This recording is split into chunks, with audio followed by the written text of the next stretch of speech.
I'd like you to think very critically about what impresses God.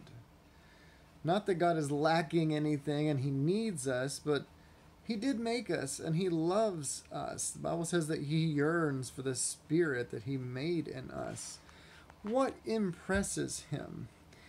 And I want you to think, I don't think that God is impressed with the gifts that he gave you. He's impressed with how you use them. If you've been given one gift, but you're using it to its full potential, God is pleased with you using that one gift more than somebody else. He may have given 10 and they don't use them. The parable that comes to mind is when Jesus is talking about who the real servant is.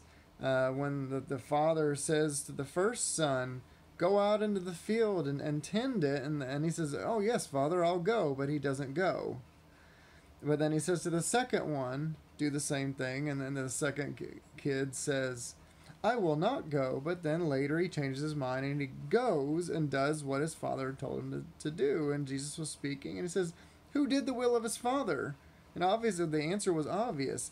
The one who actually went and did what his father told him to do is the one that did the will of the Father, not the one who just said something.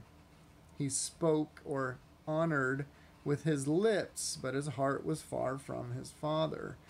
So, God is not impressed with the gifts he gave you.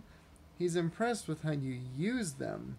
And there's two different pastors that I listen to different messages. I've listened to probably like 10 different pastors, but two that come to mind. There's one that is greatly gifted, from what I can see, in wisdom, prophecy, boldness, the gift of healing, and even of provision, like monetary provision. While the other one, he seems more gifted with compassion, love, and humility. But both of them are utilizing those gifts to the fullest. You can tell, not just by numbers in their church, but just the love that they have for the people they serve. God is pleased with that. He is pleased with when he gives you something, you use it to its full potential. And how many times did Jesus teach with a parable that if you are faithful in a little, you will be entrusted with much?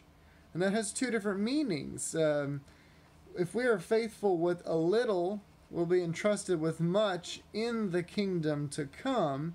But even now, if the gifts that God has given us are sitting up on a shelf and they're not being used, he's not going to give you more gifts. It's just not going to happen.